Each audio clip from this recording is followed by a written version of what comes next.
it's more plausible now that the Democrats will win the district, in my view, but I do still think the Republicans are pretty clearly favored. Incumbent Republican congressman in Virginia's 5th District, Denver Riggleman, lost in a drive-through nomination convention to a far-right conservative challenger, Bob Good. American elections commentator and analyst at the University of Virginia's Center for Politics, Kyle Kondik, comments on the unusual circumstances of Good's nomination, saying that while he will likely prevail in the general election, the Central Virginia seat is now less secure for Republicans. What we know from both just our experience in tracking elections and also political science research is that sometimes that candidates who are perceived to be kind of more ideologically extreme, either left or right, in this case right, sometimes have a harder time in general elections than candidates who may be a little bit more moderate. Bob Good, I think, is probably an unproven candidate. That's why it's a little bit more uncertain to me. It's just that Good doesn't have the same access to resources I don't think that Riggleman did. He hasn't demonstrated a whole lot of fundraising ability. And so, look, that's something he's going to have to prove, although it may also be that Good could get dramatically outspent and still win because just the overall partisan lean of the district. Congressman Riggleman has run into a little bit of a war with the Republican Party after administering a same-sex wedding last year. So do you think we could have seen the same results in this convention had that wedding never happened? It may have been that Riggleman being at that wedding or officiating that wedding may have been kind of a flashpoint here, but that there were other complaints that they had that the social conservative activists had with Riggleman. I think the more interesting what if this had been a primary as opposed to a convention. I think Riggleman probably would have been okay. I don't have any reason necessarily to think that there was a problem with the vote, although if then Riggleman has evidence that there are problems, he may want to bring those specifically forward.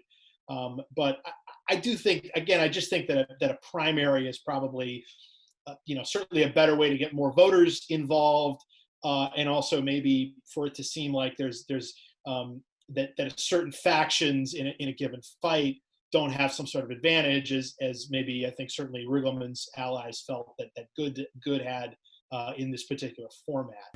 Riggleman tweeted recently that his campaign is evaluating their options. From your perspective, what are his options?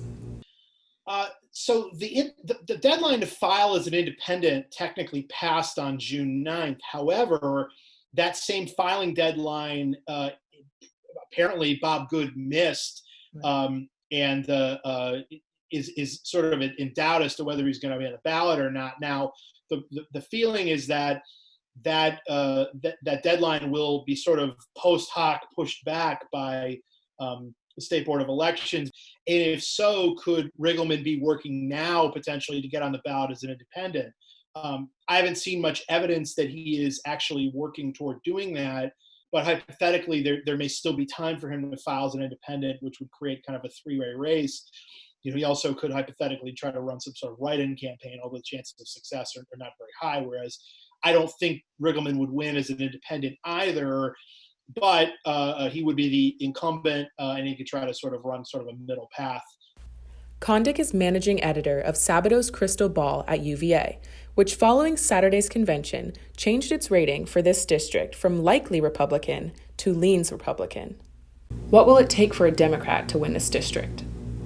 So Democrats need a candidate with crossover appeal and someone who can, successfully paint Good as being too ideologically extreme. And again, that may or may not work. And I do think the Republicans are still favored here, but depending on who the Democrats nominate, whether that person runs a strong campaign or not, whether the outside groups on both the Democratic and Republican sides decide to enter this race and start booking television ads if they really think it's winnable, that'll help tell us as to how competitive it actually is.